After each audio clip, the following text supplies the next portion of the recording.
Good morning, anglers. Mag-fishing ulit tayo. Nandito ulit tayo sa ating favorite spot sa Relics, no? So no need for long intro. Alam niyo na kung saan to. Stairs doon, meron din Sir Julio, mga 8 kilo. Doon. Sir. Chinese, magaling. Ayan si Kuya Marvin, tinuturo sa atin kung saan makagat ang giant tilapia. So magse-set up lang tayo sandali at tayo ay tataw-taw na. So ito pa rin ang setup natin. Itong ating major craft na speed style. So light setup. Yan po, 4 to 8 pounds. Tapos yung pa din yung ating reel, itong Shimano Ultigra na merong 6 pounds na monofilament. Yan po, Maxima. Maxima po yung brand nung monofilament na yan. So ayun po, nakasetup na tayo. At tayo ay mag-fishing na.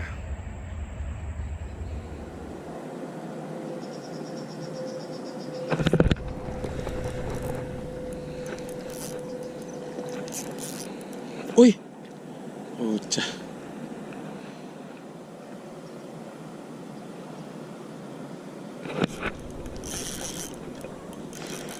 Ay, nakawala na naman. Nagpalit po tayo ng setup. Same rod, pero yung reel na ginamit naman natin ay itong Daiwa na ballistic na 1000 na may 8 pounds na braid. Hindi ko ma-feel yung mono. Hindi ko maintindihan ba't hindi ko ma-hook set ng maganda. Dalawa na yung nakakawala sa akin. So, ayan. Palit muna tayo ng reel at saka ng line.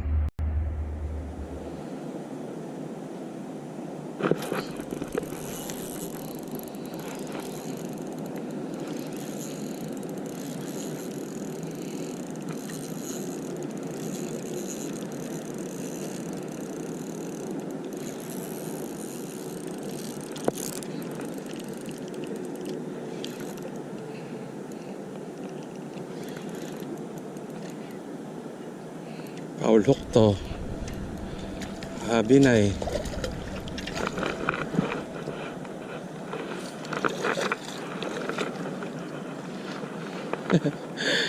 Ang laki.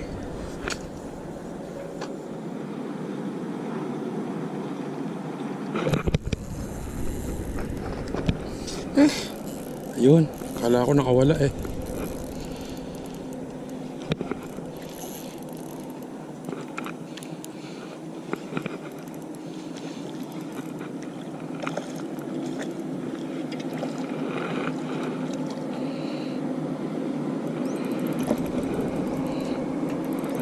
Friend, lagay mo dyan sa'yo.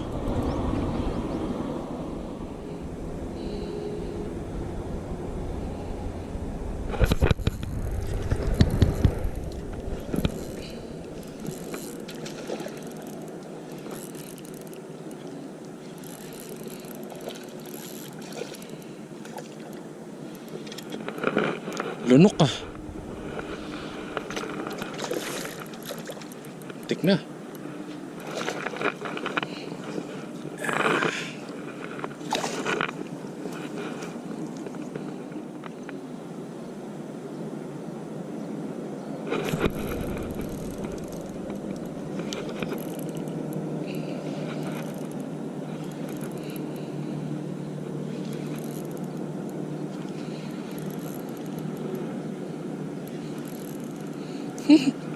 Malagbag na naman ang pucha.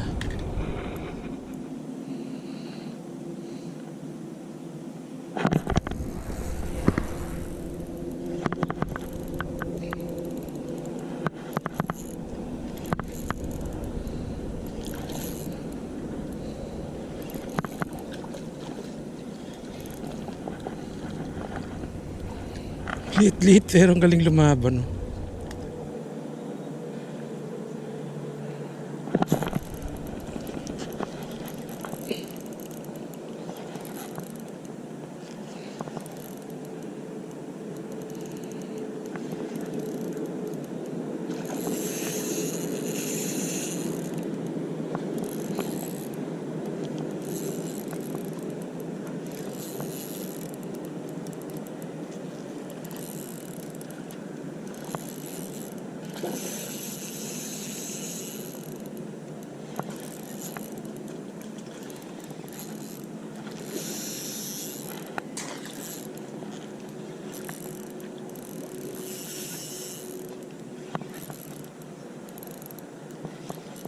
Yun, pagod.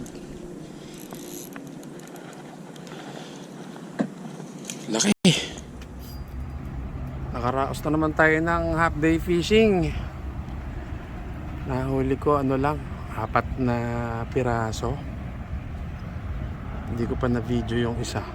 Na lobat kagad yung ano, action camera. Yun nga kanina, yung unang setup ko, yung 6 pounds na monofilament. Hindi ko ma-feel yung ano, ang hirap niyang i-hook set, 2 yung nakawala sa akin. Nag-ano kasi talaga ang ano ang mono, nagfe-flex siya pag biwas mo. So yung hook set niya parang mababaw, malalaki yung tilapia dito, medyo matigas na yung mga bibig, kaya ano, kailangan talaga yung pagbiwas mo baon. So nagpalit ako ng reel at saka yun nga, yung reel ko na may ano 8 pounds na braid, yun ang ginamit ko. Nung nagpalit ako, ano kagad, naka 2 sunod kagad. Tapos nasundan pa ng 2, hindi lang na video kagad yung isa. So ayun, nakaraos na naman ng fishing. Na next week baka makabalik ulit dito. Thank you po sa inyong panonood.